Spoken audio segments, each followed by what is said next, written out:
علی کیا ہے؟ وہ حاضر ہے، غائب ہے، سامنے نہیں ہے، غائب میں پکار جس چیز پر صرف اللہ قادر ہے، یہ عبادت ہے. یہ کیوں پکار رہا ہے؟ کیونکہ یہ اللہ تعالیٰ کی جو صفت ہے کہ وہ غیبی پکار کو سن سکتا ہے اور مدد کر سکتا ہے، یہ غیر اللہ میں اس نے مانا. تو یہ اسماء و صفات اور ربوبیت میں شرک. وہ سمجھ رہا ہے کہ علی تصرف کر سکتے ہیں جیسے اللہ تعالیٰ کرتا ہے، علی قادر ہے جیسے اللہ تعالیٰ قادر ہے. یہ شرک ہے کس میں؟ صفات میں. اور جب یہ صفات میں شرک اس نے کیا تو نتیجتاً وہ پکارے گا کس کو؟ غیر اللہ کو پکارے گا، اور اس طرح سے عبادت میں شرک ہوگا. تو اسی لیے توحید اگر یہ کہا جائے کہ توحید افراد اللہ تعالی بالعبادت، تو یہ صحیح ہے. اللہ کو اکیلا ماننا عبادت میں، کیونکہ اس میں شامل ہے کہ اللہ کو وہ اکیلا مان رہا ہے ربوبیت اور صفات میں، ٹھیک ہے. اور شرک اگر کہا جائے کہ اللہ کے ساتھ غیر اللہ کو پکارنا، تو بھی یہ بھی صحیح ہے. لیکن اگر تفصیل کے طور پر بیان کیا جائے تو یہ ہے کہ اللہ کو کی ربوبیت، الوہیت اور اسماء و صفات میں اکیلے اللہ کو ماننا، یہ توحید ہے. اور الوہیت، ربوبیت اور اسماء و صفات میں غیر اللہ کو شریک کرنا، یہ شرک ہے. اللہ کے برابر کسی دوسرے کو برابر کرنا. اسی لیے جو جہنم میں جو لوگ جائیں گے مشرکین، وہ کیا کہیں گے؟ تاللہ ان کننا لفی ضلال مبین اذ نسویکم برب العالمین. غیر اللہ کو جنہوں نے برابر کیا تھا اللہ کے، کہ ہم کھلی گمراہی میں تھے جب ہم نے تمہیں رب العالمین کے برابر کر دیا.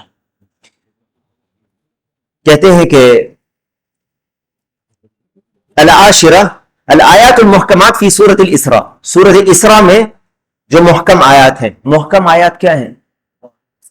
واضح ہے اس کا معنی. سورہ اسراء فیہا 18 مسئلہ، اس میں 18 مسئلے ہیں. بدأها اللہ بقولہ، اللہ تعالی نے یہاں بھی شروع کیا کس چیز سے؟ لا تجعل مع اللہ الہا آخر فتقعد مذموما مخذولا. اللہ تعالی نے بعض چیزوں کا حکم دیا، بعض چیزوں سے روکا، ٹھیک ہے. اس میں والدین کی نافرمانی کرنے سے روکا، اس میں جو ہے یعنی جو ہے اسراف سے منع کیا ہے، اس میں جو ہے قتل سے منع کیا ہے، معصوم کا قتل سے منع کیا ہے، اپنی اولاد کو قتل کرنے سے منع کیا ہے. یہ سارے جو احکام بیان کیے گئے، سب سے پہلے کس چیز سے منع کیا؟ شرک سے منع کیا. لا تجعل مع اللہ الہا آخر، اللہ کے ساتھ کسی اور کو معبود نہ ٹھہرا. فتقعد مذموما مخذولا، ورنہ تو برے حال مذموم اور مخذول بے کس ہو کر بیٹھا رہے گا. اور ان احکام کو ختم کیا کس چیز پر؟ وختمها بقوله، ختم کیا اس پر ولا تجعل مع اللہ الہا آخر، اور تو اللہ کے ساتھ کسی اور کو معبود نہ بنانا، کسی اور کی عبادت نہ کرنا.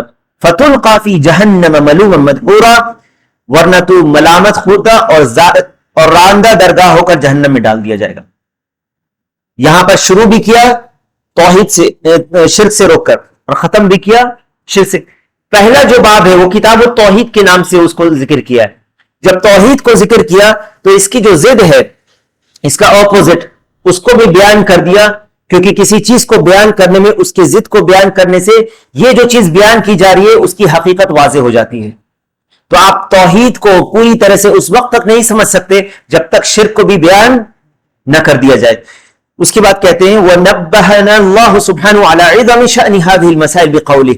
اسی طرح سے اللہ تعالیٰ نے اس کے بعد جو آیت فرمائی، آیت بیان کی، اس میں ہمیں اس کے اوپر یعنی یہ بہت بڑا مسئلہ ہے، اس کو بیان کی. ذَلِكَ مِمَّا أَوْحَى إِلَيْكَ رَبُّكَ مِنَ الْحِكْمَةِ، یہ بھی من جملہ اس وحی کے ہے جو تیرے جانب تیرے رب کے نے حکمت کے ساتھ اتاری ہے. الحادیۃ عشرہ، 11واں مسئلہ، آیت سورۃ النساء، سورہ نساء کی آیت، التي تسمى آیت الحقوق العشرہ، جس میں 10 حقوق کا ذکر ہے. 10 حقوق کا ذکر ہے. اللہ تعالیٰ نے اس کو بھی شروع کیا کس چیز سے؟ سب سے پہلے کس کا حق ہے؟ جتنے بھی حقوق ہیں اس سے پہلے بھی حق کس کا ہے؟ وہاں سے اللہ تعالیٰ نے شروع کیا. بدأها اللہ تعالیٰ بقولی، اللہ تعالیٰ نے شروع کیا اس آیت کو، ان آیتوں کو اپنے اس قول سے. وَعَبُدُ اللَّهَ، دیکھو پہلا حکم، اللہ کی عبادت کرو. وَلَا تُشْرِكُوا بِهِ شَيْئًا، اس کے ساتھ کسی کو شریک مت کرو. الثانیۃ عشرہ، 12واں مسئلہ، التنبیہ علی وصیۃ رسول اللہ صلی اللہ علیہ وسلم عند موتہ. رسول اللہ صلی اللہ علیہ وسلم نے جو وصیت، رسول اللہ صلی اللہ علیہ وسلم نے جو وصیت کی تھی، رسول اللہ صلی اللہ علیہ وسلم نے وصیت کی تھی. کیا ہے وصیت میں سب سے پہلی چیز؟ ابن مسعود رضی اللہ عنہ والی روایت کہ جس پر رسول اللہ صلی اللہ علیہ وسلم کی ختم ہے، مہر ہے، وہ کیا ہے؟ سورہ انعام کی آیت، وہاں تینوں آیتیں، وہاں شروع کسی سے ہو رہا ہے قُلْ تَعَالَوْا أَتْلُ مَا حَرَّمَ رَبُّكُمْ عَلَيْكُمْ، شرک سے تنبیہ کرنا رسول اللہ صلی اللہ علیہ وسلم کی سب سے اہم وصیتوں میں سے، ٹھیک ہے، اور شرک کے وسائل سے بھی منع کیا، جیسے کہ دوسری حدیث سے پتہ چلتا ہے جو صحیحین کی ہے، صحیحین یعنی بخاری اور مسلم، کہ اللہ کے نبی صلی اللہ علیہ وسلم نے شرک کے راستوں سے بھی منع کیا، کہا کہ جیسے اہل کتاب میں سے جنہوں نے قبروں کو مسجدیں بنا لیا تھا، آپ نے کیا فرمایا؟ الا فلا تتخذوا القبور مساجد، قبروں کو مسجدیں مت بنانا، انی انہاکم عن ذلک، میں تم کو اس سے منع کرتا ہوں، ولعن اللہ اليہود والنصارى اتخذوا قبور انبیائهم مساجد۔ الثالثة عشرہ، 13واں مسئلہ، معرفت حق اللہ علینا، اللہ کا کیا حق ہے اس کے بارے میں جاننا۔ اس سے کیا پتہ چلتا ہے؟ اللہ کے حق کی معرفت، اس سے اہمیت پتہ چلتی ہے توحید کے مدارسہ، توحید کو پڑھایا جائے، سیکھا اور سکھایا جائے، کیونکہ اس کے بغیر آپ رب کی معرفت کیسے حاصل کریں گے؟ ممکن ہے کہ بغیر توحید کے درس کے، یہ بغیر توحید کو سمجھائے ہوئے آپ رب کی معرفت حاصل کریں، اور شرک سے کیسے بچنا ہے؟ اسی لیے توحید کو سننا، اس کو سمجھانا، اس کے اپنے عقیدے کو صاف کرنا، شرک کے جو خرابیاں ہیں اس سے، یہ واجب ہے، کیونکہ کسی واجب کو پورا کرنے کے لیے جو ضروری ہوتا ہے وہ بھی واجب ہوتا ہے، ما لا یتم الواجب الا به، ما لا یتم الواجب الا به فهو واجب۔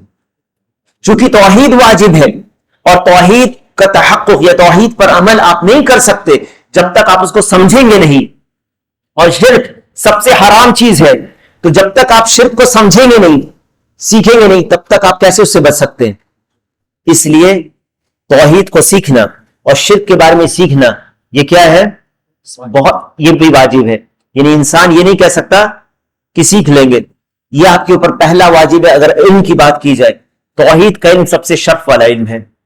آپ کو یاد ہوگا کورونا کے زمانے میں ہر جگہ بینر لگا رہتا تھا ڈوز اینڈ ڈونٹس کا، یہ کرنا یہ نہیں کرنا ہے۔ سنا ہے آپ لوگوں نے کبھی بیماری اس طرح کی پھیلتی تو کتنا لوگ موبائل پہ میسج آتا ہے، ایس ایم ایس کے ذریعے، فون کال کے ذریعے، اور انٹرنیٹ پر، اور بڑے بڑے بل بورڈز پر، ہر جگہ یہ کیوں بتایا جاتا ہے؟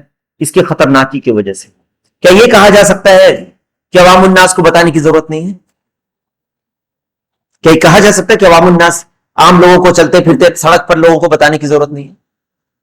بہت ضرورت ہے، کیونکہ معاشرے تو انہی لوگوں سے بنتا ہے۔ تو یہ کیسے ممکن ہے کہ یہ سب سے بڑی جو خرابی ہے معاشرے کے اندر، اور سب سے بڑا خیر جو ہے اس سے لوگوں کو چھوڑ دیا جائے، ان کو نہ بتایا جائے؟ ٹھیک ہے۔ الرابعة عشرة، معرفت حق العباد علیہ اذا ادوا حقہ، بندوں کا حق، اگر بندے اللہ کا حق ادا کریں۔ یہ کون سی حدیث میں؟ حدیث معاذ بن جبل، کیا ہے حدیث؟ اتدری ما حق اللہ علی العباد وحق العباد علی اللہ، بندوں کا حق کیا ہے اللہ پر؟ اللہ کا حق کیا ہے بندوں پر؟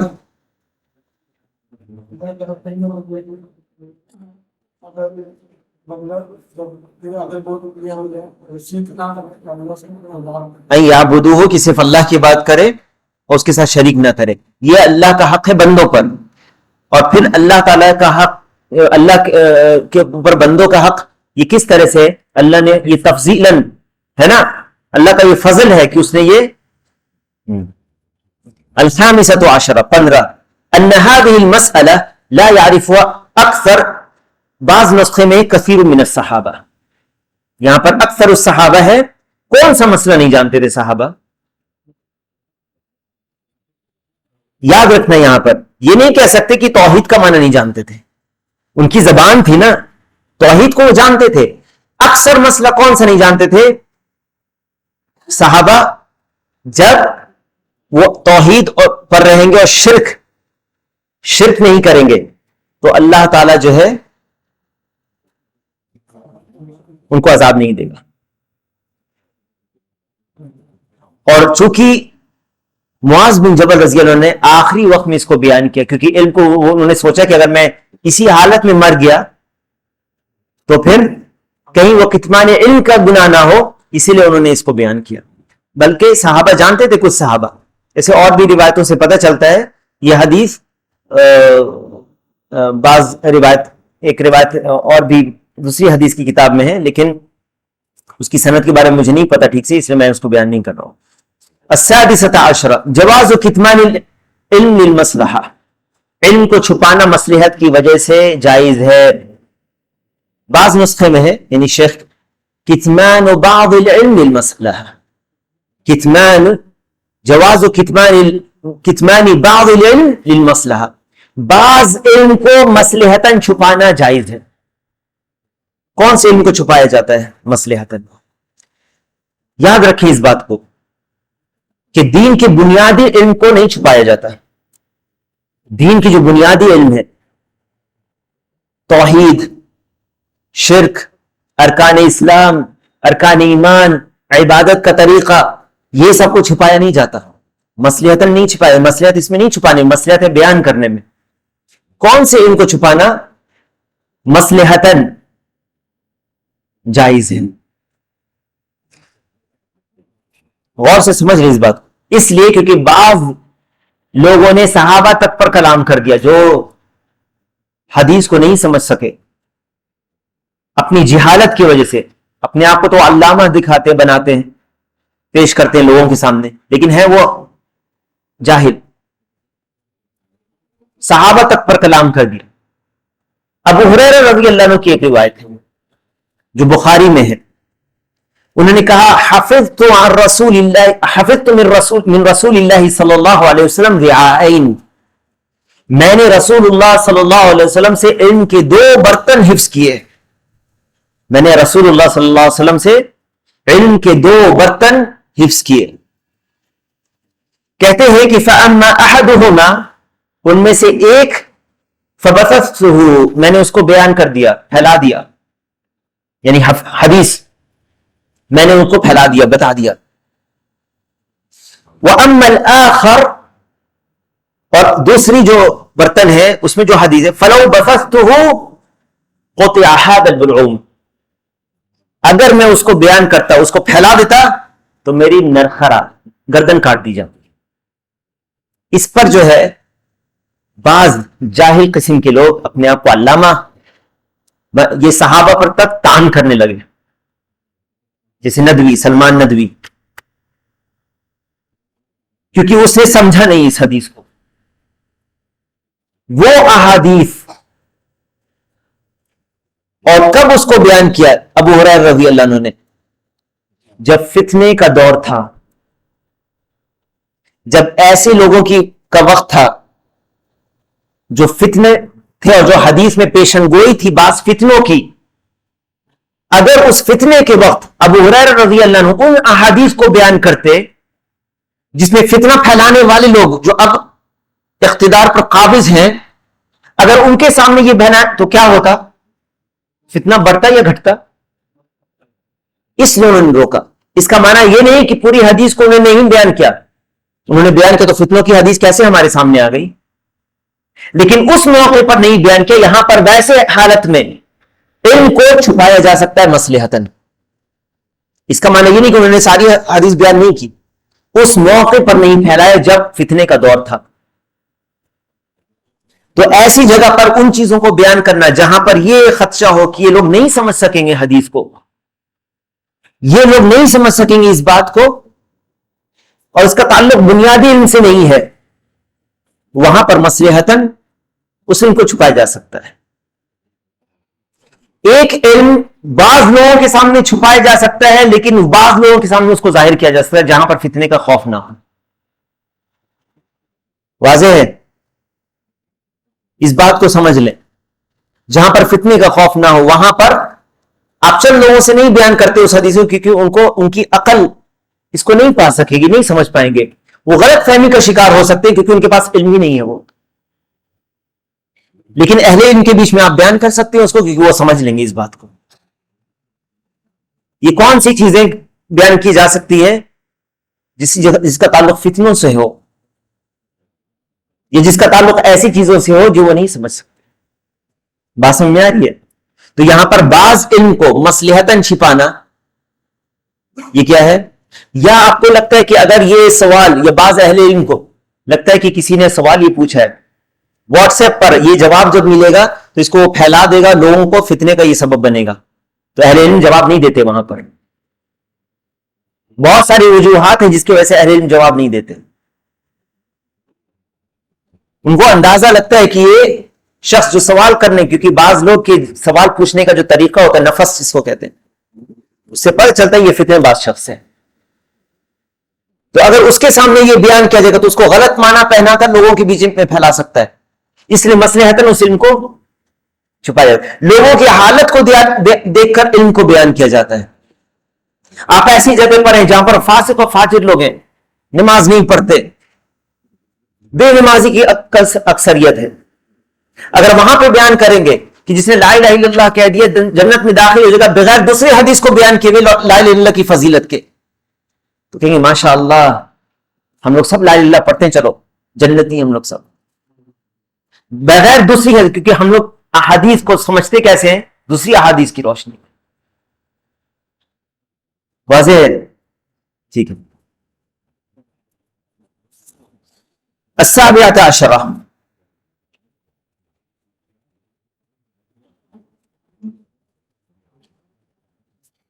سترہواں مسئلہ، استحباب بشارت المسلم بما یسرہ، مسلمانوں کو خوشخبری سنانا جس سے وہ خوش ہو جائے.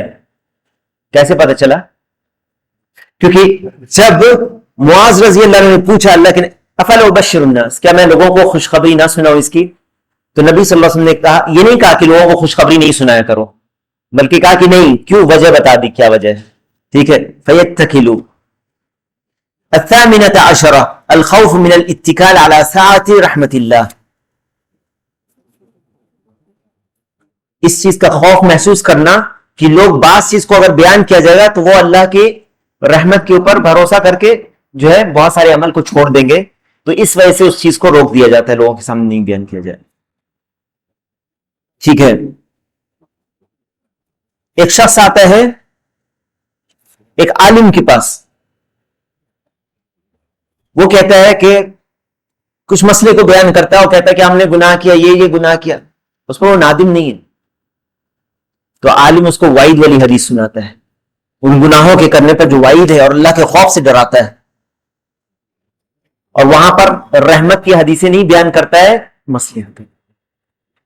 دوسرا شخص آتا ہے گناہ کر کے وہ روتا ہے کہ اللہ مجھے عذاب ہوگا، میں نے یہ گناہ کر دیا، تو اس کو بیان کرے گا.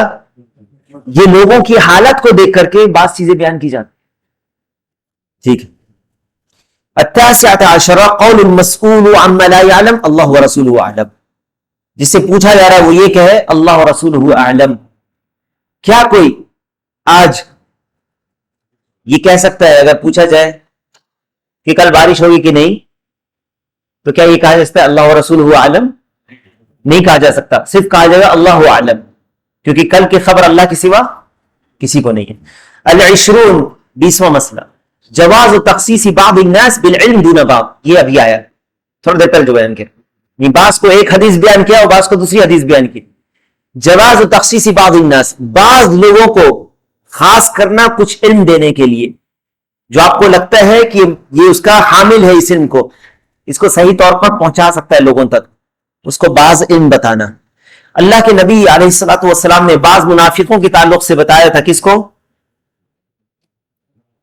حذیفہ بن الیمان رضی اللہ عنہ کو. بعض فتنوں کی حدیث کے تعلق سے کس کو بیان کیا تھا؟ حذیفہ بن الیمان رضی اللہ عنہ کو. ٹھیک ہے. بعض صحابہ کو نہیں بتایا، تو بعض لوگوں کو علم خاص کرنا.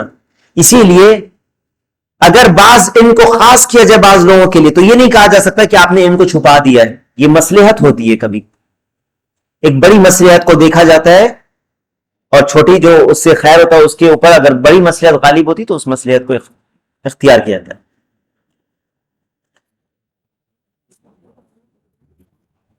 الحادیۃ عشرہ، الحادیۃ والعشرون، 21واں مسئلہ، تواضعہ صلی اللہ علیہ وسلم لرکوب الحمار مع الارداف، نبی صلی اللہ علیہ وسلم کی تواضع کہ آپ نے گدھے پر سواری کی اور اپنے پیچھے بیٹھایا بھی کسی کو.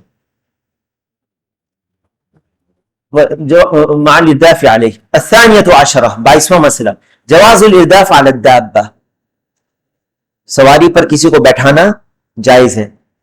بعض نسخوں میں ہے اذا اطاقت، اگر اس کی طاقت رکھتا ہو.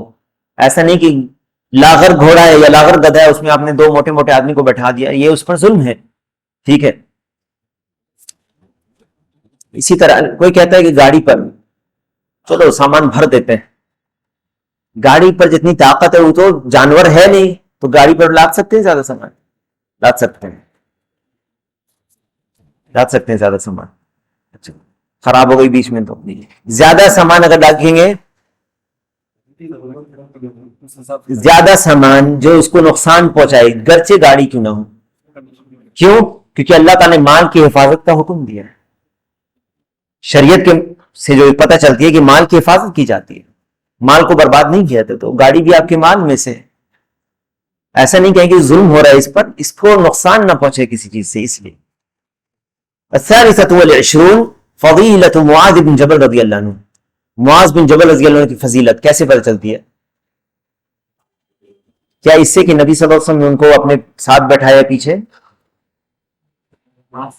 بعض علم کو دیا جو دوسرے صحابہ کو نہیں بتایا، تو بعض علم کو بعض صحابہ کو بتایا.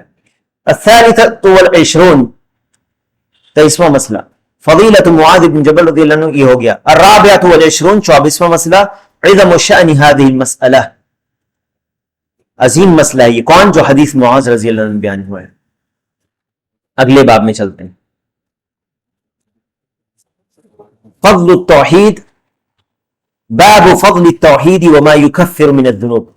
جب اس کے پہلے والے باب میں، اس کے پہلے والے چیپٹر میں یہ بیان ہوا کہ توحید کی حقیقت کیا ہے، توحید کا حکم کیا ہے، واجب ہے، ہاں، اور توحید کا معنی نفی و اثبات پر مشتمل ہے. توحید کی اہمیت کیا ہے کہ اللہ تعالیٰ نے رسولوں کو بھیجا اس کے لیے، ہاں، اس کے بغیر نجات نہیں ہے.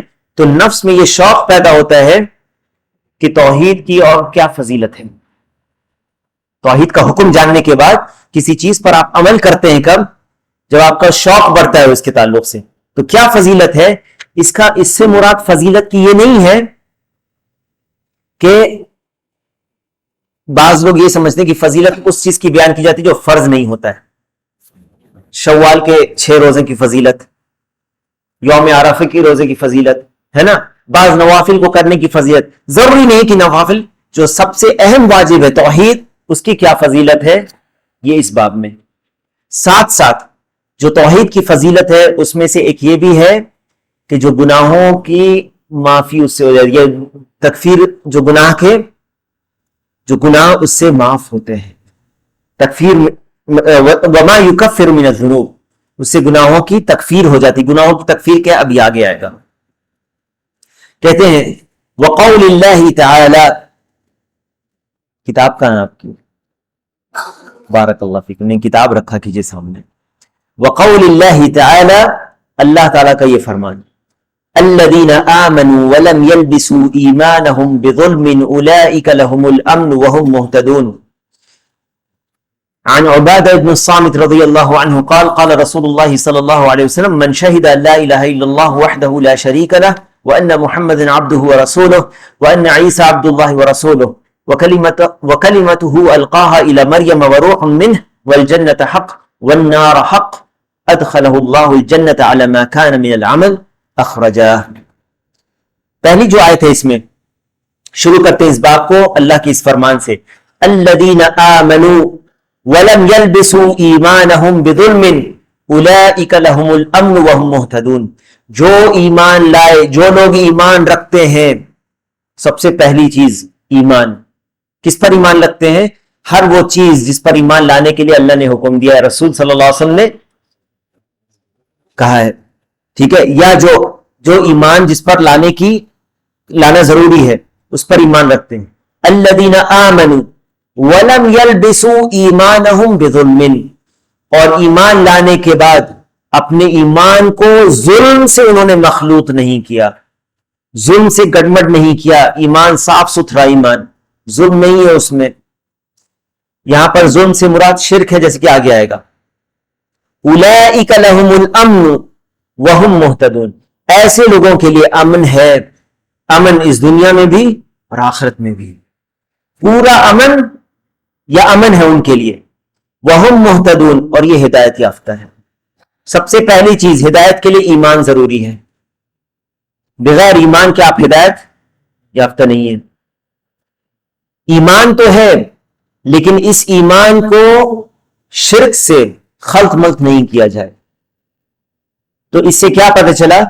توحید کی فضیلت، یعنی کہ اگر ایمان کو شرک سے خلط ملط نہیں کیا تو اس کا معنی ایمان توحید کے ساتھ، واضح ہے، کیونکہ شرک اگر آ گیا اس میں تو یہ تو ایمان کے ساتھ آمیزش ہو گئی۔ یہاں پر خلط ملط نہیں کیا، یعنی خالص ایمان، خالص توحید کے ساتھ۔ وَلَمْ يَلْبِسُوا، اور یہاں پر وَلَمْ يَلْبِسُوا، اور ایمان میں سب سے اہم چیز کیا ہے؟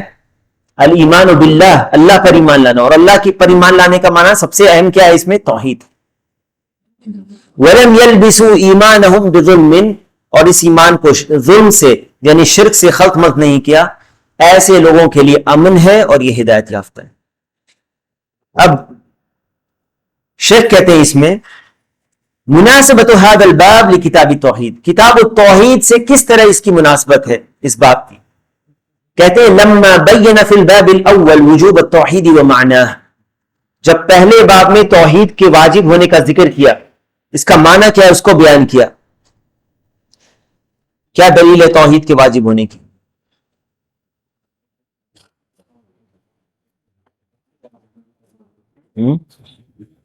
جب اللہ تعالیٰ نے کہا وَمَا خَلَقْتُ الْجِنَّ وَالْإِنسَ إِلَّا لِيَعْبُدُونَ، تو انسان اور جنوں کی پیدائش کا مقصد کیا ہے؟ توحید، تو یہ سب سے پہلی دلیل ہے یہ واجب ہونے کی، ٹھیک ہے۔ توحید اور اس کا معنی کو بیان کر دیا، کیا معنی بیان کیا؟ وَعَبُدُ اللَّهَ وَلَا تُشْرِكُ بِهِ شَيْئًا، تو توحید میں کیا ہے؟ اللہ کی عبادت کرنا، اور شرک تو اس میں کیا ہے؟ اثبات اور نفی، نفی اور اثبات۔ بین فی ھذا الباب، پھر اس باب میں بیان کیا ہے توحید کی فضیلت۔ بین فی ھذا الباب فضل التوحید وآثارہ الحمیدہ، اور اس کے جو اچھے آثار ہیں، ونتائجہ الجمیلہ، اس کے خوبصورت جو نتائج ہیں، التی منہا، توحید کے نتائج میں سے یہ ہے کہ اس سے گناہ معاف ہوتے ہیں، تکفیر الذنوب، لأجل الحث علیہ والترغیب فیہ، تاکہ لوگ اس پر رغبت حاصل کریں، اس پر راغب ہوں، اس کے اوپر توحید کو اپنائیں، توحید کی اہمیت کو سمجھیں۔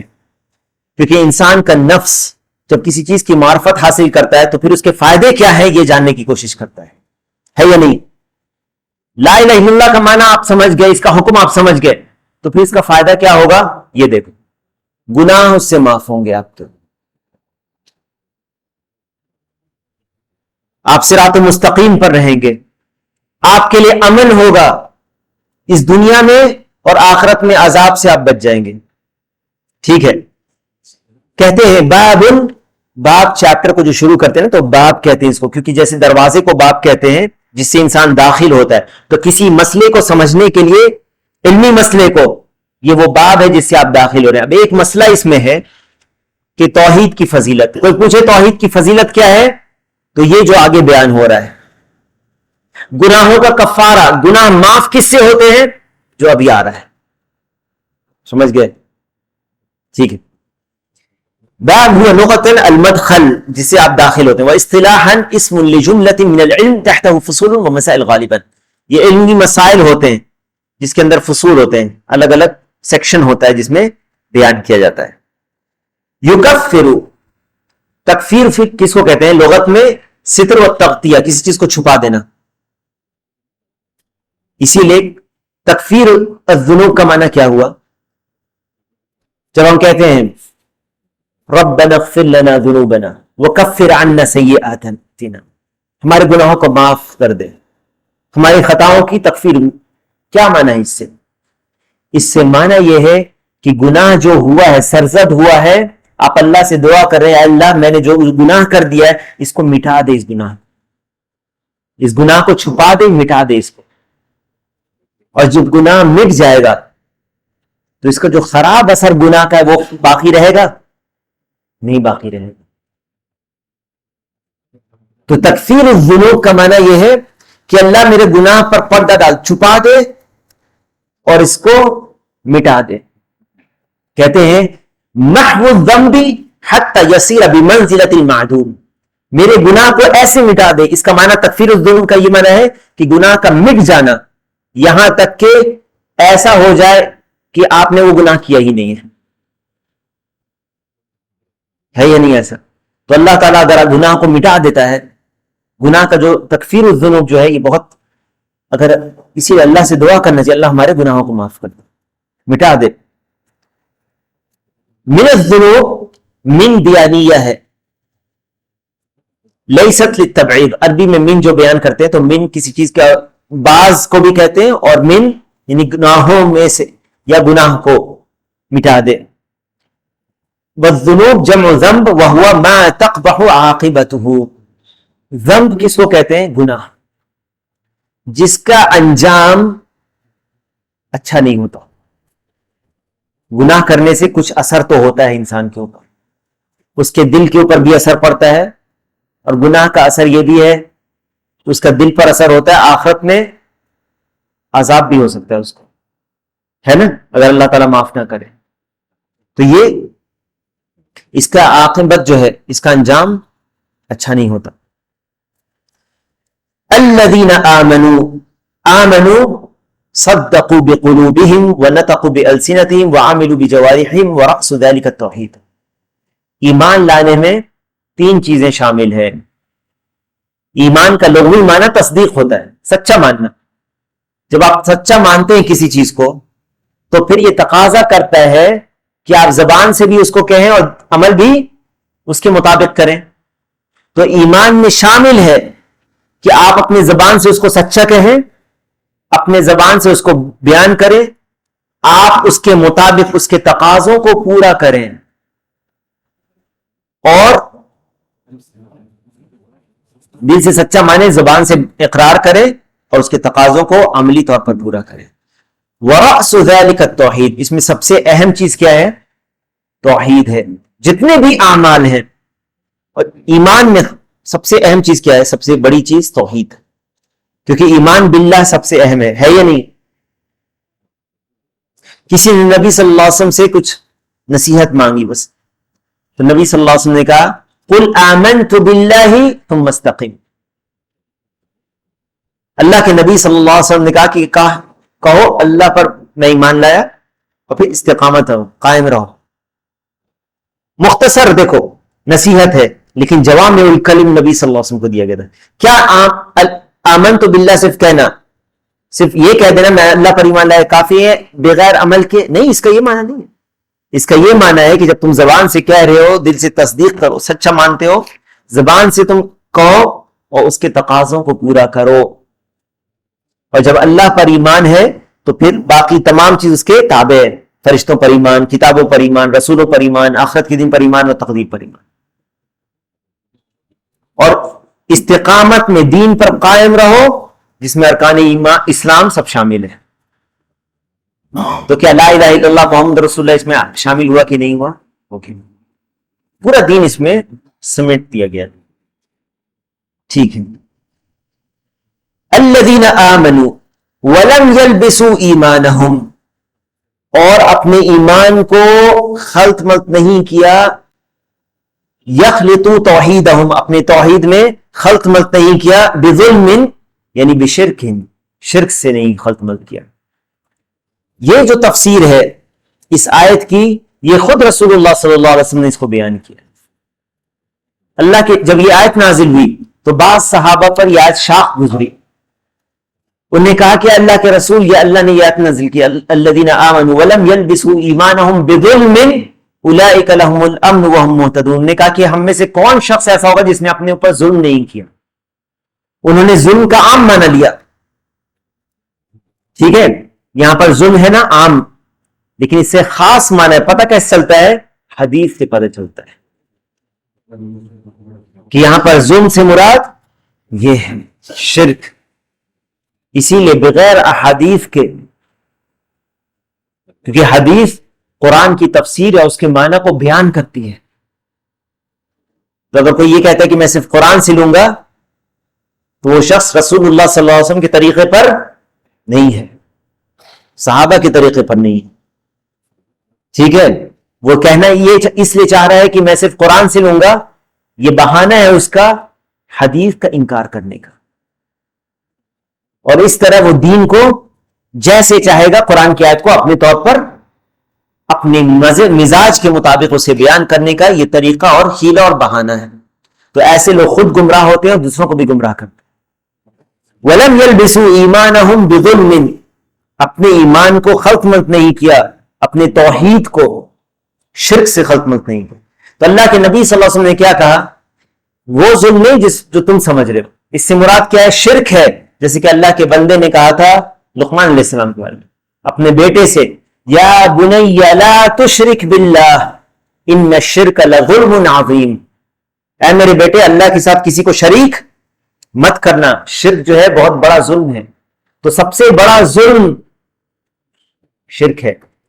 ظلم 3 قسم کا ہوتا ہے، نوٹ کرو اس کو. ظلم کتنے قسم کا ہے؟ 3 قسم کا ہے. قرآن و سنت سے یہ پتہ چلتا ہے. سب سے پہلا ظلم، سب سے بڑا ظلم جو ہے وہ شرک ہے، جیسے کہ اس حدیث سے پتہ چلا اور اس آیت سے. سب سے بڑا ظلم جو ہے وہ کیا ہے؟ شرک. یہ وہ ظلم ہے جو اللہ تعالیٰ معاف نہیں کرے گا اگر اسی حالت اس ظلم کے ساتھ موت ہو گئی. لا یغفرہ اللہ، ظلم الشرک لا یغفرہ اللہ، شرک کا ظلم اللہ تعالیٰ معاف نہیں کرے گا اگر اسی حالت میں موت ہو گئی. جیسے کہ اللہ کا فرمان ہے ان اللہ لا یغفر ان یشرک بہ ویغفر ما دون ذلک لمن یشاء، اللہ تعالیٰ اسے معاف نہیں کرے گا کہ اس کے ساتھ کسی کو شریک کیا. دوسرا ہے ظلم النفس، نفس جو اپنے اوپر ظلم کرتا ہے نافرمانی سے، اللہ تعالیٰ کی نافرمانی کر کے، یہ ظلم النفس ہے. اللہ کے نبی صلی اللہ علیہ وسلم نے یہ دعا سکھائی جو نماز کے آخر میں پڑھتے ہیں، اللہم انی ظلمت نفسی ظلما کثیرا. کیا یہاں پر مراد شرک ہے؟ اے اللہ ہم نے اپنے نفس پر، اللہم انی ظلمت نفسی ظلما کثیرا، بہت زیادہ ظلم کیا، گناہ، نافرمانی، معصیت اللہ کی جو شرک سے کم تر ہے.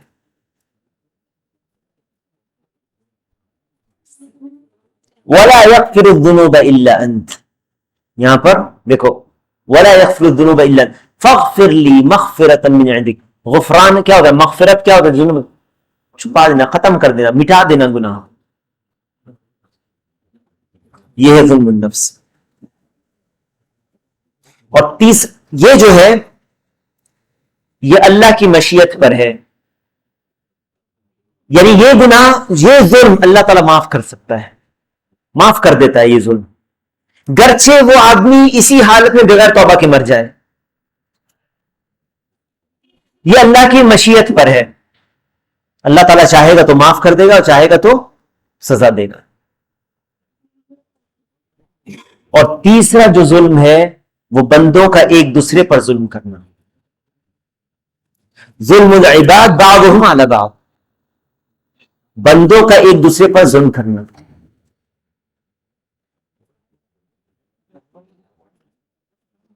یہ وہ ظلم ہے جو اللہ تعالیٰ نہیں چھوڑے گا. لا یترکہ اللہ، لا یترکہ اللہ، اللہ تعالیٰ اس کو نہیں چھوڑے گا. کیا معنی ہے اس کا؟ اگر اس ظلم سے، جس پر آپ نے ظلم کیا ہے اپنے کسی بھائی پر، اگر آپ نے اس سے معافی تلافی نہیں کروا لی اور قیامت کا دن آ گیا، موت اسی حالت میں ہو گئی، فیصلہ اللہ تعالیٰ کرے گا قیامت کے دن. اور یاد ہے وہ حدیث، اتدرون من المفلس، تم جانتے ہو مفلس کون ہے؟ وہاں پر کیا ہوگا؟ حقوق العباد، بندوں کا جو حق ہے، کسی کے غیبت کرنا، کسی کے بارے میں جھوٹا بہتان لگانا، کسی کے اوپر جو ہے غلط بات منسوب کر دینا، کسی کو مارنا، کسی کو قتل کر دینا، کسی کے مال پر ہاتھ ڈالنا، یہ سب کیا ہے؟ خود اپنے اوپر وہ ظلم کر رہا ہے کہ دوسرے پر کر رہا ہے؟ اس کا فیصلہ اللہ تعالیٰ کرے گا.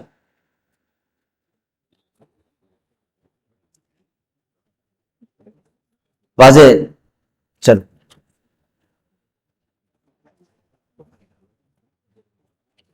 کہتے ہیں کہ یہاں پر بظلم یعنی شرک سے خلط ملط نہیں کیا. والظلم وضع الشيء في غير موضعه. ظلم کا معنی یہ ہے کہ کسی چیز کو اس کی جگہ سے اٹھا کر دوسرے جگہ پر رکھ دینا، اس کی جو جگہ نہیں ہے اس پر رکھ دینا، یہ ظلم ہے. شرک اس لیے کیونکہ سب سے بڑا جو حق ہے اللہ کا کہ اسی کے لیے عبادت کی جائے، یا اللہ کے ساتھ دوسرے کو وہ حق اگر دے دیا جائے، دیکھو دوسری جگہ پر دیا جا رہا ہے، یہ شرک سب سے بڑا ظلم اس لیے کیونکہ تم نے اپنے جو اصل مقصد ہے تمہاری پیدائش کا، اصل مقصد ہے جو تمہاری وجود کا، اس کو تم نے پورا نہیں کیا اس میں، جس کے لیے تم کو پیدا کیا گیا تھا. تو سب سے عظیم مقصد میں اگر تم نے ظلم کیا ہے، یہ سب سے بڑا ظلم ہے، اور یہ شرک. کیونکہ اس میں بندہ عبادت کو جو اللہ کا حق تھا غیر اللہ کو دے دیتا ہے. تو جو حق تھا جس کا اس کو دے کر دوسرے کو دے دیا، دوسرے کے لیے کر دیا، اسی لیے ظلم ہے شرک. سمجھ گئے؟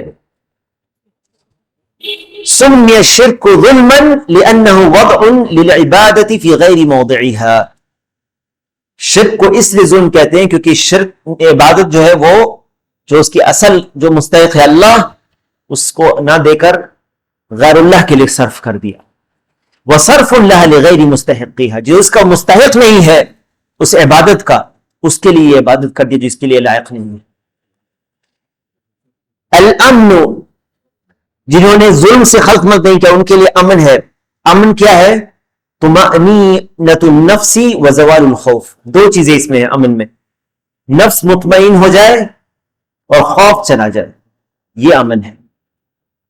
اس دنیا میں بھی دیکھو، اگر نفس کے اندر کچھ قلق بے چینی رہے گی، کیا آپ کہیں گے امن میں ہے؟ کسی کا ڈر لائق ہو ہر وقت، کہیں گے کہ امن میں ہے؟ نہیں کہیں گے. امن کون محسوس کرتا ہے؟ نفس مطمئن ہے، خوف بھی نہیں اس کو، امن ہے. ایسے لوگوں کے لیے امن ہوگا.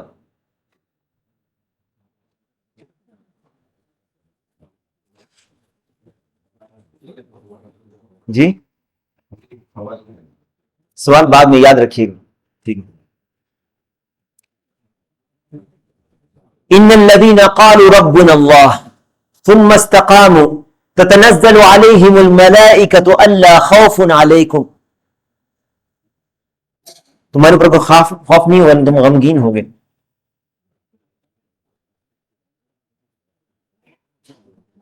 تو یہ جو ہے امن، امن دو قسم کا ہوگا، آگے آئے گا اس کا. وہم مہتدون، وہم مہتدون ای موفقون للسیر علی الصراط المستقیم ثابتون علیہ. یہ ہدایت یافتہ ہے، یعنی اس کے ساتھ توحید کے ساتھ جو چل رہے ہیں، شرک نہیں ہے، یہ ہدایت پر ہیں، یہ صراط مستقیم پر ہیں. ان کو ہدایت کی دونوں قسم ملی ہے. کون سی دو قسمیں ہدایت کی؟ ہدایت کی دو قسمیں کون کون سی ہیں؟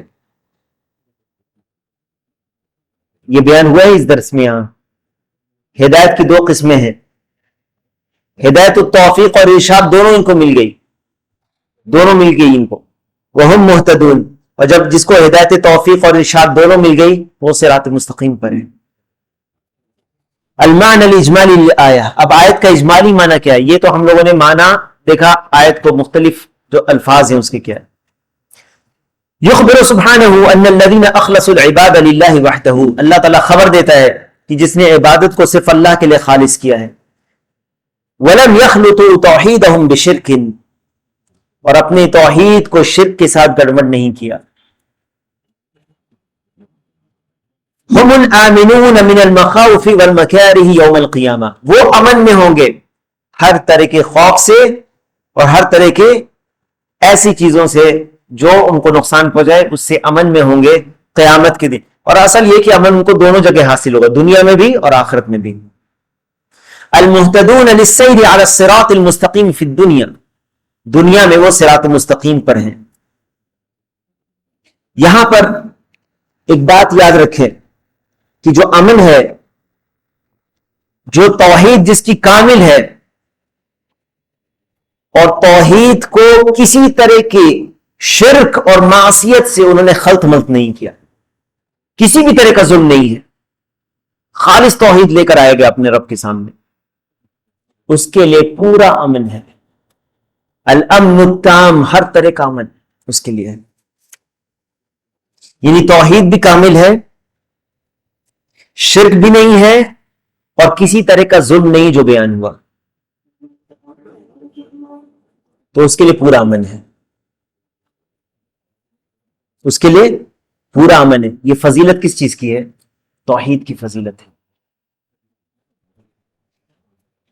اور جس کی توحید صحیح ہے, توحید صحیح ہے, اور شرک اور ظلم اکبر نہیں ہے اس کے اندر, ظلم اکبر جو شرک ہے وہ نہیں ہے, لیکن بعض نافرمانیاں اس کے اندر ہیں, گرچہ توحید کے تقاضوں کو پورا اس نے توحید کے اوپر ہے, وہ اصل توحید اس کے اندر موجود ہے, لیکن کچھ ظلم جو توحید جو شرک سے کم تر ظلم ہے وہ اس کے اندر ہے. کیا اس کے لیے امن ہے؟ سوال سمجھ میں آیا کہ نہیں؟ توحید اس کی موجود ہے, ظلم وہ شرک والا ظلم نہیں ہے, لیکن گناہوں کا ظلم موجود ہے. کیا اس کے لیے امن ہے؟ اس کے لیے بھی امن ہے, لیکن اس کا امن تام نہیں, پورا امن نہیں ہے. اس کے اوپر خوف ہے, اللہ تعالیٰ چاہے گا تو اس کو توحید کی وجہ سے, اللہ تعالیٰ اس کی توحید کی وجہ سے اللہ تعالیٰ چاہے گا تو اپنی رحمت سے اس کو جنت میں داخل کر دے, اس کے گناہوں کو معاف کر دے. اور اگر اللہ تعالیٰ چاہے گا تو اپنی حکمت سے اس کو عذاب دے, لیکن اس کا آخری ٹھکانہ توحید صحیح ہونے کی وجہ سے وہ آخری ٹھکانہ کیا ہے اس کا؟ جنت ہے. تو اس طرح سے امن باقی ہے اس کے اندر کہ آخر انجام اس کا امن ہے. تو یا تو امن تام ہے یا امن ناقص ہے. امن تام مکمل امن اس کے لیے ہے جو توحید کو لے کر آئے, اور جس نے توحید کے ساتھ شرک کو خلط ملط نہیں کیا اور نہ ہی کسی ظلم کو لے کر آیا, اس کے لیے امن تام ہے. اور جس کی توحید ہے اور ظلم اکبر نہیں ہے, شرک نہیں ہے, لیکن بعض معصیتیں ہیں, تو اللہ تعالیٰ چاہے گا تو اس کو معاف کر کے جنت میں داخل کر دے, ایسے کے لیے امن ہے. چاہے گا تو اس کو جہنم میں عذاب دے کر واپس جنت میں داخل کر دے, پھر وہ امن میں آئے گا کہ نہیں آئے گا. تو علی کل حال یہ فضیلت توحید کی پر چلتی ہے کہ یا تو ابتدائی طور پر, شروعاتی طور پر اس کو امن حاصل ہو جائے گا, یا اس کا آخری انجام اس کا امن ہی رہے گا. واضح ہے؟ ٹھیک ہے. مناسبت الآیہ للباب, کیا مناسبت ہے اس سے؟ انہا دلت علی فضل التوحید و تکفیر الذنوب, اس سے پتہ چلتا ہے کہ توحید کی فضیلت اور جو گناہ سے معاف ہوتے ہیں.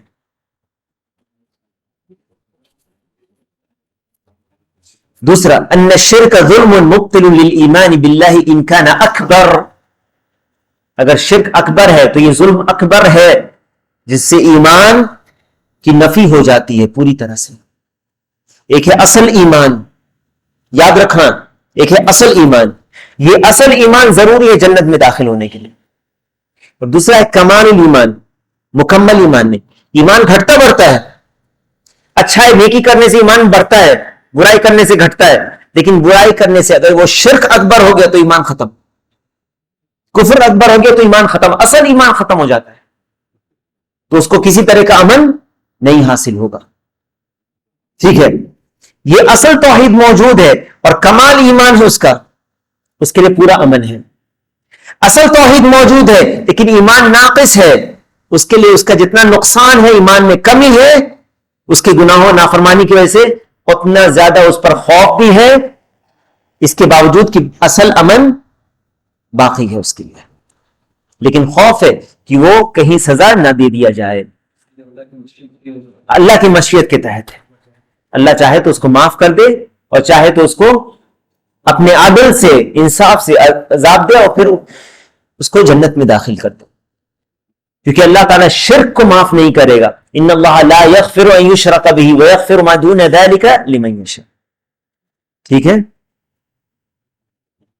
یہ کب؟ جب اس کی موت ہو گئی ایسی حالت میں.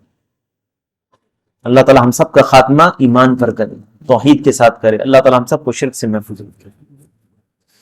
ان الشرک ظلم مبطل للایمان باللہ ان کان اکبر. اسی لیے خوف ہوتا ہے شرک سے کہ ایمان پورا ختم ہو جاتا ہے اس سے اگر شرک اکبر ہو گیا تو, یا ایمان اگر اصغر ہے تو ایمان میں کمی آ جاتی ہے. اور منقص لہو ان کان اصغر, ایمان میں کمی آ جائے گی اگر کمال ایمان نہیں ہے. اصل ایمان موجود ہے لیکن کمی ہے ایمان میں. جتنی کمی ہوگی اس کے بقدر اس کو خوف ہوگا, اس کو خوف ہوگا. پوری طرح امن نہیں ہے. تو کیا پتہ چلتا ہے اس سے؟ توحید جتنی مضبوط اور فضیلت ہے توحید کی, ہے نا, کہ اس توحید کی وجہ سے گناہگار بھی شخص اگر ہوگا تو اس کا آخری ٹھکانہ جنت ہے. اس کے بعد کہتے ہیں ان الشرک لا یغفر, شرک معاف نہیں ہوگا. جیسے کہ آیت میں ان اللہ لا یغفر ان یشرک بہ ویغفر ما دون ذلک لمن یشاء.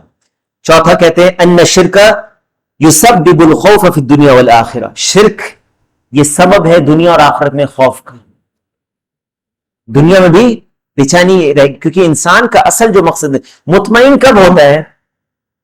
جس مقصد سے اللہ نے اس کو پیدا کیا اگر وہ مقصد وہ پورا کرتا ہے تو اس کو اطمینان حاصل ہوتا ہے, جبکہ اس کا دل زندہ ہو, اس کو خوشی محسوس ہوتی ہے اللہ کی عبادت سے.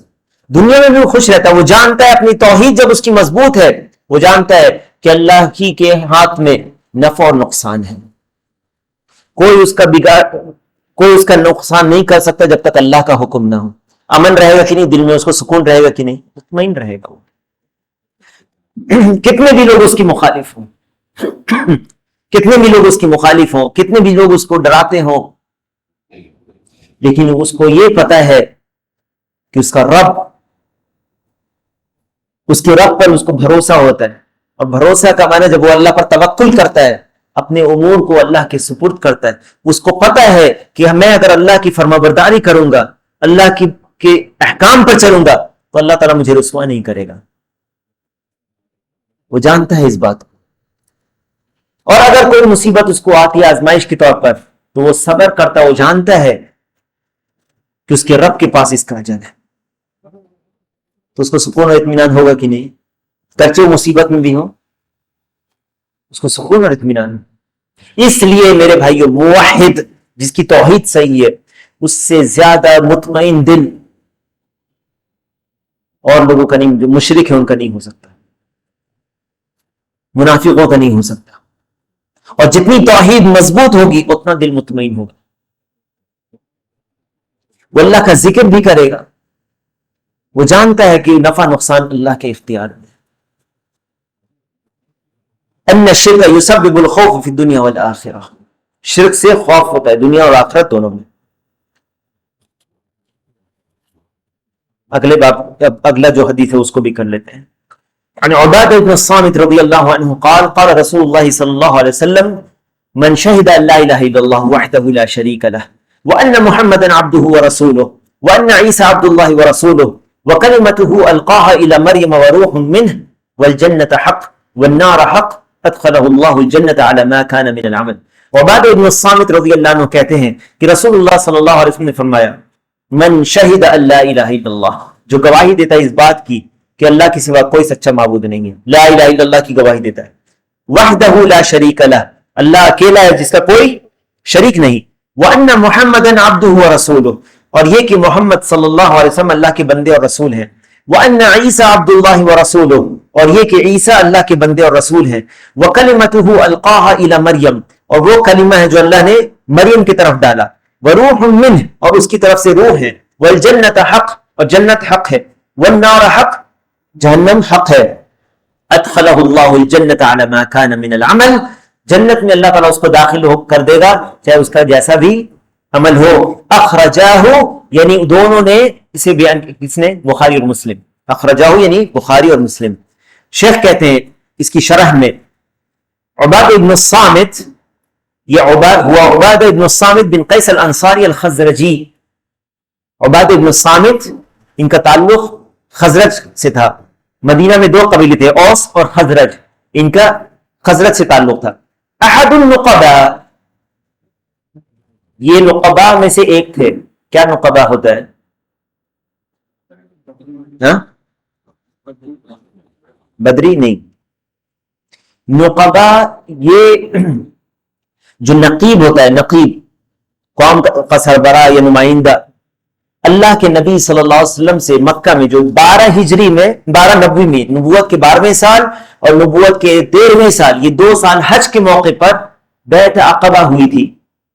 عقبہ مکہ سے باہر ایک گھاٹی کا نام ہے، وہاں پر مدینہ سے کچھ لوگ آئے تھے جنہوں نے رسول اللہ صلی اللہ علیہ وسلم کے ہاتھ پر بیعت کی تھی 12 نبوی میں، نبوت کے 12ویں سال میں حج کے موسم میں، اور نبوت کے 13ویں سال میں، ٹھیک ہے، حج کے موسم میں انہوں نے بیعت کی تھی، ایمان لائے تھے اور بیعت کی تھی نبی صلی اللہ علیہ وسلم کے ہاتھ پر. ان میں سے عبادہ ابن الصامت بھی تھے. اور نبی صلی اللہ علیہ وسلم جو مدینہ سے جو لوگ آئے تھے، ان میں سے اوس میں سے 3 کو غالباً اور خزرج میں سے 9 لوگوں کو نقیب بنایا تھا اپنے قوم پر. بیعت عقبہ کے جو ہے 12 جو نقیب تھے، ایسے انصار صحابہ 12 صحابہ کرام تھے جنہوں نے نبی صلی اللہ علیہ وسلم سے بیعت عقبہ لی تھی، دوسری بیعت عقبہ تھی. اس کے موقع پر ان کو نقیب بنایا تھا نبی صلی اللہ علیہ وسلم نے، جس نے نمائندہ یا ذمہ دار مقرر فرمایا تھا اپنے قوم کا، ان کے قوم کا. وہاں پہ وہ اس کے ذمہ دار میں تھے. 9 خزرج سے تھے اور 3 اوس قبیلے میں سے تھے. جو خزرجی صحابی تھے ان میں سے ایک یہ عبادہ بن صامت تھے، اپنے قوم کے یہ کیا تھے؟ ذمہ دار یا نمائندہ نبی صلی اللہ علیہ وسلم کو بنایا تھا. بدری تھے، جنگ بدر میں انہوں نے حصہ لیا تھا، مشہور ہیں. توفی سنہ 34 34 ہجری میں ان کی وفات ہوئی. وَلَهُ، کتنے سال ان کی عمر انہوں نے پائی؟ 72 سال کی عمر انہوں نے پائی. کہتے ہیں قال رسول اللہ صلی اللہ علیہ وسلم، رسول اللہ صلی اللہ علیہ وسلم نے فرمایا، من شہید اللہ الہ الا اللہ، شہید گواہی دی. گواہی کیسے دی جاتی ہے؟ زبان سے دی جاتی ہے کہ نہیں؟ تو کیا صرف زبان سے کہنا اشہد ان لا الہ الا اللہ کافی ہے؟ کیونکہ گواہی جب زبان سے دی جاتی ہے تو اس کو سچا مان کر گواہی دی جاتی ہے، اور گواہی اسی وقت صحیح ہے جب دل سے سچا مان کے دی جائے اور اس گواہی کے مطابق عمل کیا جائے. کہتے ہیں شہد اللہ الہ الا اللہ تکلم بہذه الکلمہ، اس کا معنی یہ ہے کہ اس کلمہ کو کہے عارفا بمعناہا، اس کے معنی کو جانتے ہوئے. کیونکہ گواہی میں اگر آپ معنی نہیں جانتے تو گواہی کیسی ہوئی؟ کسی چیز کی گواہی کیسے دے سکتے ہیں جس کا معنی آپ نہیں جانتے ہو؟ میں آپ کو ایک دستاویز دیتا ہوں چائنیز زبان میں، میرے خیال سے ہم میں سے کوئی یہاں چائنیز نہیں جانتا، اور میں کہوں کہ نیچے دستخط کرو کہ یہ میں گواہی دیتا ہوں یہ صحیح ہے، کوئی کرے گا دستخط؟ کیونکہ آپ جانتے نہیں اس کو کیا. تو جب آپ جانیں گے اس کا معنی، عارفا لمعناہا عاملا بمقتضاہا، اس کے تقاضوں کو پورا کرتے ہوئے اس پر عمل کرنے والا، تب یہ گواہی صحیح ہوگا. ظاہرا و باطنا، دل سے بھی، دل کا عمل، اور ظاہری طور پر بھی. یعنی جب لا الہ الا اللہ کی گواہی دیا ہے تو ہم جانتے ہیں کہ یہ عبادت کا حق صرف اللہ کا ہے، اللہ کے سوا کسی اور کی عبادت کرنا غلط ہے. کسی اور کی عبادت نہیں کی جائے اللہ کے سوا، کیونکہ کوئی معبود برحق سچا معبود نہیں ہے اللہ کے سوا. تو اپنے سر کو صرف اللہ کے سامنے جھکائیں، دعا صرف اللہ سے کریں، نظر صرف اللہ کے لیے، قربانی صرف اللہ کے لیے کریں، رکوع سجدہ نماز روزہ جو بھی اللہ کے لیے عبادت کو صرف کریں. اور اللہ کے سوا جتنے بھی غیر اللہ ہیں ان کے لیے کوئی بھی عبادت صرف نہ کی جائے، بلکہ اس عبادت کو باطل اور غلط قرار دیا جائے، مانا جائے یہ ہے لا الہ الا اللہ کے تقاضوں کو پورا کریں. اگر آپ لا الہ الا اللہ کو اللہ کی بات کرتے ہیں اور غیر اللہ کی بات کو غلط نہیں سمجھتے کہ اس کے تقاضے کو پورا، کیونکہ آپ گواہی کیا دے رہے ہیں؟ اللہ کی سوا کوئی بات کی لائق نہیں، ظاہری طور پر بھی اور باطنی طور پر بھی، آپ کے دل سے بھی. ٹھیک ہے. لا الہ الا اللہ، لا معبود بحق الا اللہ. معبود بحق، کیا یہ کہا جا سکتا ہے لا معبود الا اللہ؟ یہ کہیں گے لا معبود بحق الا اللہ، حقیقی معبود اللہ کے سوا کوئی نہیں ہے. یہ حقیقی معبود کہنا کیوں ضروری ہے؟ اس لیے کہ جھوٹے معبود بھی ہیں جن کی عبادت کی جاتی ہے، وہ عبادت کے لائق نہیں، جیسے کہ اللہ تعالیٰ نے فرمایا ذَلِكَ بِأَنَّ اللَّهَ هُوَ الْحَقِّ، اس لیے یہاں پر لا معبود بحق کہا گیا. اللہ تعالیٰ معبود برحق ہے. وَإِنَّمَا يَدْعُونَ مِن دُونِهِ هُوَ الْبَاطِلُ وَحْدَهُ حَالٌ مُؤَكِّدٌ لِلْإِثْبَاتِ. جب آپ نے کہا لا الہ الا اللہ، اس میں دو چیزیں نفی اور اثبات ہے کہ نہیں؟ انکار اور ثابت کر رہے ہیں. انکار کس چیز کا کر رہے ہیں؟ غیر اللہ کی عبادت، غیر اللہ کے لیے عبادت ہونے کے لیے آپ انکار کر رہے ہیں. ہم منکر ہیں اس بات کے کہ اللہ کے سوا کسی اور کی عبادت کی جائے، اور ہم یہ کیا ہے؟ نفی ہے. ہم جانتے ہیں کہ غیر اللہ کی عبادت، غیر اللہ عبادت کے لائق نہیں، اس کا انکار ہے، غیر اللہ کے لیے کوئی عبادت نہیں. اور ثابت کس کے لیے عبادت کر رہے ہیں؟ صرف اللہ کے لیے. اس بات ہے. تو جب تک نفی اور اس بات نہیں ہوگا، نفی کس کے لیے؟ نفی عام ہے. نفی کیا ہے؟ عام ہے، کوئی عبادت کے لائق نہیں ہے. اور اس بات خاص ہے اللہ کے لیے. خاص کس کے لیے عبادت؟ اللہ کے لیے. جب تک یہ نہیں ہوگا، لا الہ الا اللہ کا معنی آپ نے نہیں سمجھا، نہیں عمل کیا. لا الہ الا اللہ، پھر آپ کہتے ہیں وحدہ، اللہ ہی اکیلا، یعنی عبادت کا مستحق ہے. یہ اس بات کی تاکید ہے، عبادت کے لائق اللہ ہے اور صرف اکیلا اللہ، یہ ثابت کرنے کی تاکید ہے. آپ تاکیدی طور پر کہہ رہے ہیں. لا شریک لہ، اس کا کوئی شریک نہیں ہے. یہ کس چیز کی تاکید ہے؟ نفی کی. ٹھیک ہے، تاکید للنفی. وَأَنَّ مُحَمَّدًا، اور یہ کہ محمد صلی اللہ علیہ وسلم، ای وشہد ان محمدًا، میں گواہی دیتا ہوں کہ محمد صلی اللہ علیہ وسلم عبدہ، یعنی اللہ کے بندے ہیں، اسی کی ملکیت اور بندے ہیں. مملوکہ وعابدہ، اللہ ہی کی عبادت کرنے والے ہیں، اللہ ہی کے بندے ہیں.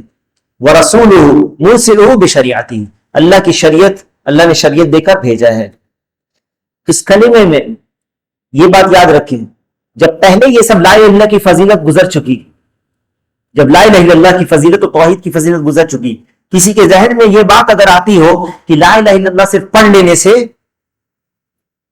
جنت میں آدمی چلا جائے گا اور محمد رسول اللہ پڑھنے کی ضرورت نہیں ہے، تو اس کی نفی کے لیے یہ آگے بیان ہو رہا ہے کہ احادیث کو دیکھو، اور احادیثیں ہیں جس تمام احادیثوں کو سامنے رکھ کر سمجھو کہ صرف لا الہ الا اللہ کہنا کافی نہیں جب تک محمد رسول اللہ کی بھی گواہی نہیں ہے. واضح ہے. اس حدیث سے پتہ چلتا ہے کہ لا الہ الا اللہ کے ساتھ محمد رسول اللہ کی بھی گواہی.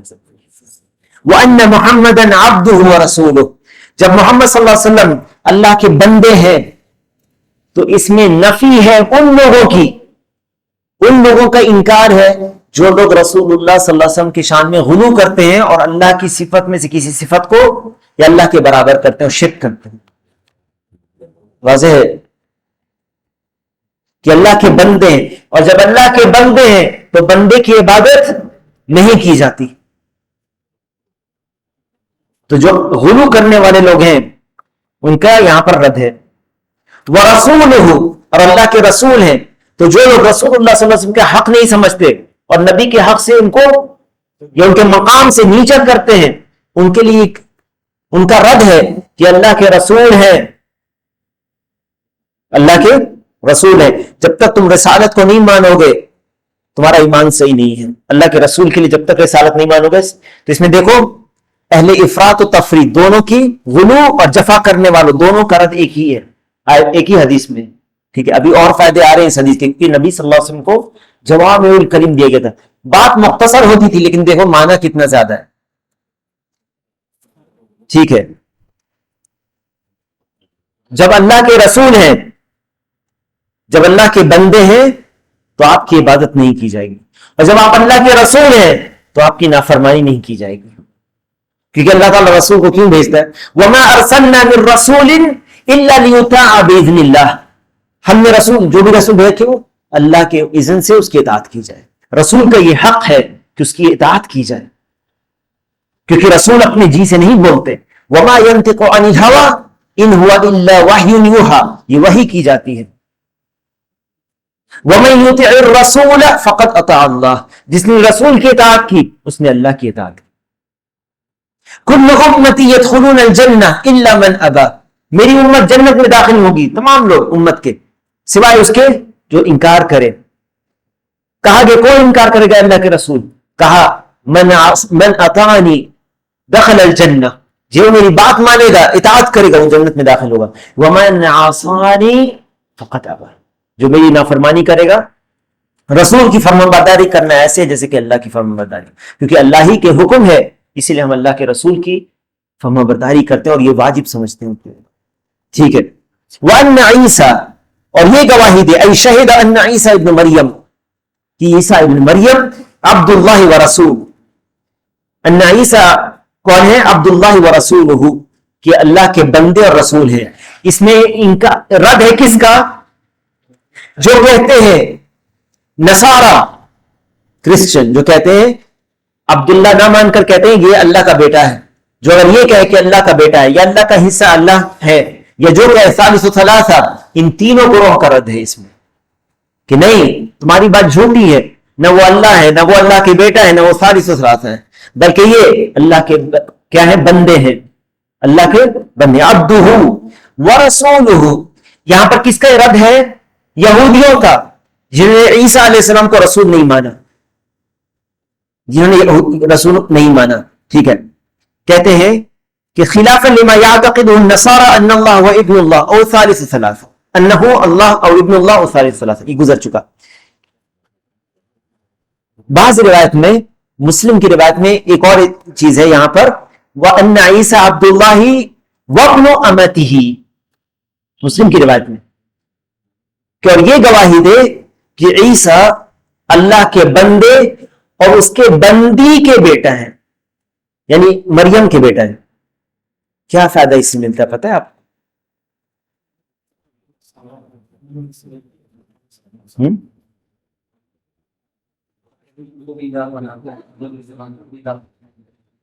نہیں، اس فائدے کو نوٹ کریں. یہودیوں پر رد ہے اس سے، جو مریم جو عیسیٰ علیہ السلام کو ولد الزنا کہتے ہیں، قبحہم اللہ. یہودیوں کو جو عیسیٰ علیہ السلام کو ولد الزنا کہتے ہیں، نعوذ باللہ، کیونکہ مریم علیہ السلام کی شادی نہیں ہوئی تھی. وَكُفْرِهِمْ وَقَوْلِهِمْ عَلَى مَرْيَمَ بُهْتَانًا عَظِيمًا، ہے نا، جنہوں نے مریم پر بڑا بہتان لگایا. وَقَوْلِهِمْ إِنَّا قَتَلْنَا الْمَسِيحَ عِيسَى ابْنَ مَرْيَمَ رَسُولُ اللَّهِ، إِنَّا قَتَلْنَا الْمَسِيحَ عِيسَى ابْنَ مَرْيَمَ رَسُولُ اللَّهِ وَمَا قَتَلُوهُ وَمَا صَلَبُوهُ وَلَكِنْ شُبِّهَ لَهُمْ. تو یہاں پر جو روایت میں ہے وَأَنَّ عِيسَىٰ عَبْدُ اللَّهِ وَرَسُولُهُ، وَكَلِمَتُهُ، اور اللہ کے کلمہ ہے. کلمہ کیا مطلب ہے اس کا؟ أي أنه خلقه بكلمة وهو قوله كن. اللہ تعالیٰ نے کہا وَإِذَا قَضَى أَمْرًا فَإِنَّمَا يَقُولُ لَهُ كُن فَيَكُونُ إِنَّ مَثَلَ عِيسَىٰ عِندَ اللَّهِ كَمَثَلِ آدَمَ. اللہ عیسیٰ کی جو مثال ہے آدم جیسے، اللہ تعالیٰ نے آدم علیہ السلام کو پیدا کیا، عیسیٰ علیہ السلام کو بھی پیدا کیا. یہ کن جو کلمہ ہے، اللہ تعالیٰ جب کہتا ہے کسی چیز کو پیدا کرنا چاہتا ہے، کن کہتا ہے ہو جا، اور وہ ہو جاتا ہے. نصارہ کہاں سے ان کو دھوکا ہوا؟ انہوں نے کہا یہ جو کلمہ کن ہے یہی عیسیٰ ہے. عیسیٰ علیہ السلام کلمہ کن نہیں ہے، کن اللہ نے کہا اور عیسیٰ علیہ السلام کو پیدا کیا. ٹھیک ہے. القاها الى مریم، جو اللہ تعالیٰ نے مریم کی طرف القا کیا تھا، بھیجا تھا. ارسل بها جبریل الیہا فنفخ فیہا من روحہ المخلوقہ باذن اللہ. اللہ تعالیٰ نے جبرائیل علیہ السلام کے ساتھ اس کو بھیجا، اس کا روح پھونکا انہوں نے، جو مخلوق ہے اللہ کے حکم سے وہ پیدا ہو گئے. اور اللہ تعالیٰ ہر چیز پر قادر ہے. وہ جب آدم علیہ السلام کو بغیر ماں اور باپ کے پیدا کر سکتا ہے تو عیسیٰ ابن مریم کو بغیر باپ کے کیوں نہیں پیدا کر سکتا؟ اللہ تعالیٰ کے لیے سب آسان ہے. وروح منہ، اور اس کی طرف سے روح. یہاں پر من حصہ نہیں، اس کی طرف سے روح. کلمت اللہ کہتے ہیں اللہ کے کیا مراد ہے اس سے؟ یہ شرف کے لیے بیان کیا جاتا ہے، کن سے، اسی لیے شرف ہے یہ. ای ان عیسی روح من الارواح التي خلقها اللہ تعالی. عیسیٰ علیہ السلام اللہ کی طرف سے جو روح، اللہ نے جو روحوں کو پیدا کیا ہے اس میں سے ایک روح ہے جو اللہ نے مریم بنت عمران کی طرف بھیجا. یہ وہ روح ہے. کہا جاتا ہے روح اللہ، یہ اضافہ جو ہے روح اللہ کی طرف سے روح، یعنی اللہ نے جو پیدا کیا مخلوق میں سے روح، اس میں سے یہ روح ہے. یہ جو اضافہ ہے روح اللہ یا روح منہ، یہ اضافت التشریف کہتے ہیں، شرف کے بیان کرنے کے لیے. جیسے اللہ تعالیٰ نے، جیسے بیت اللہ کہتے ہیں مسجد کو، اللہ کا گھر، مسجد اللہ کا گھر. ناقۃ اللہ، اللہ کی اٹھنی. روح اللہ، اللہ نے جو روح کو پیدا کیا ہے اس میں سے ایک روح. یہ نہیں کہ اللہ کی روح اللہ کا حصہ تھا وہ چلا گیا، نعوذ باللہ، یہ نصارہ جو کفر کہتے ہیں وہ ہے. ٹھیک ہے. جیسے اللہ نے فرمایا ایمنہ خلقا و ایجادا کقولہ تعالی وسخر لکم ما فی السماوات وما فی الارض جميعا منہ. والجنت حق، اور جنت حق ہے. والنار حق، اور جہنم بھی حق ہے. ای شہد ان الجنت والنار اللتین اخبر اللہ عنہما فی کتابہ ثابتتان لا شک فیہما، کہ اللہ تعالیٰ نے جو پیدا کیا جنت اور جہنم وہ حق ہے. ابھی جنت اور جہنم موجود ہے، اللہ نے پیدا کیا ہے. اللہ نے کہا اعدت للمتقین جنت کے بارے میں، اور کافروں کے تعلق سے اعدت للکافرین جہنم. ٹھیک ہے. ادخلہ اللہ الجنہ، جو یہ عقیدہ رکھے، ایمان لائے گا ان چیزوں پر، اللہ تعالیٰ اس کو جنت میں داخل کرے گا. جواب الشرط السابق من قولہ من شہد الی آخری علی ما کان من العمل، چاہے اس کا جو بھی عمل. اس میں دو چیزیں شامل ہیں. پہلی چیز کہ ادخلہ اللہ الجنہ ان کان مقصرا لہ ولہ ذنوب لأن الموحد لا بد له من دخول الجنہ. اللہ تعالیٰ اس کو جنت میں داخل کر دے گا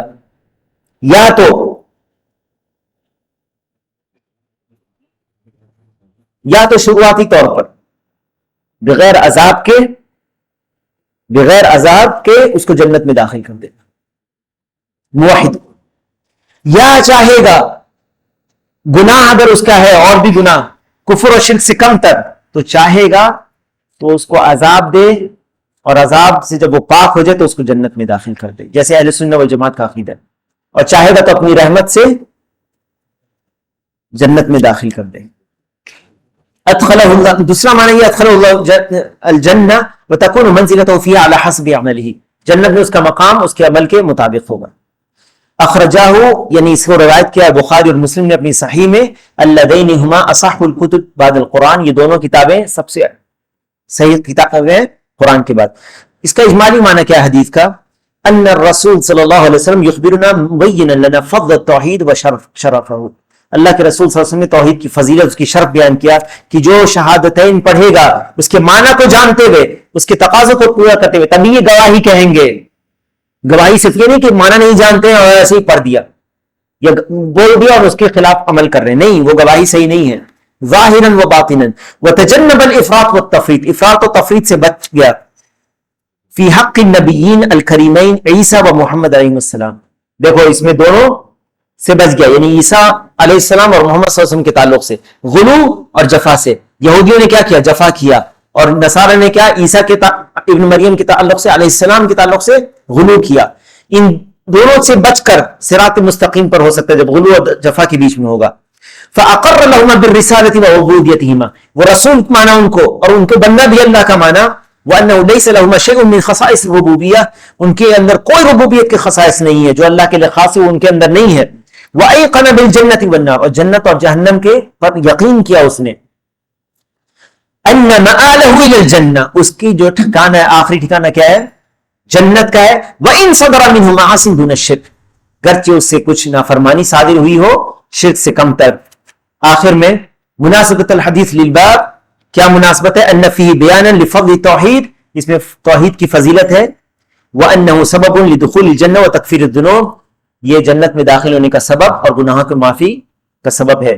ما یستفاد من الحدیث، حدیث سے کیا فائدہ ملتا ہے؟ پہلا، فضل التوحید وان اللہ یکفر به الذنوب، توحید کی فضیلت اور اللہ تعالیٰ اس کے ذریعے گناہوں کو معاف کر دیتا ہے۔ دوسری، سعۃ فضل اللہ و احسانہ سبحانہ و تعالی، اللہ کی سعہ مغفرت اس کے جو۔ تیسرا، وجوب تجنب الافراط والتفریط فی حق الانبیاء والصالحین، انبیاء و صالحین کے حق میں غلو اور جفا سے بچنا، اور ہم ان کی فضیلت کو انکار نہیں کرتے، نہ ہی غلو کرتے ہیں، بلکہ ان کا جو مقام ہے وہ عبادت ان کے بھی وہ کرتے تھے اللہ کی، اور ان کے مقام سے ان کو نہیں ہٹاتے۔ کما یفعل بعض الجہال والضلال، جیسے بعض گمراہ اور جاہل لوگ کرتے ہیں، ایسا نہیں کرتے۔ چوتھا، ان عقیدۃ التوحید تخالف جمیع الملل الکفریہ من الیہود والنصارى والوثنیین والدہرین، توحید کا جو عقیدہ ہے وہ تمام باقی فرقوں سے عقیدے سے فرق ہے، تو نصارہ اور یہود سے بھی فرق ہے، اور دہریوں سے بھی اور وثنیوں سے بھی فرق ہے۔ اور پانچواں، ان عصاة الموحدین لا یخلدون فی النار، گناہگار موحد بھی اگر ہوگا تو ہمیشہ جہنم میں نہیں رہے گا، یہ توحید کی فضیلت ہے۔ آج یہیں پر رکتے ہیں، واللہ تعالی اعلم، سبحانک اللہم وبحمدک، اشہد ان لا الہ الا انت، استغفرک واتوب الیک۔ اللہم صل وسلم وبارک علی نبینا محمد وعلی آلہ وصحبہ اجمعین، والحمد للہ رب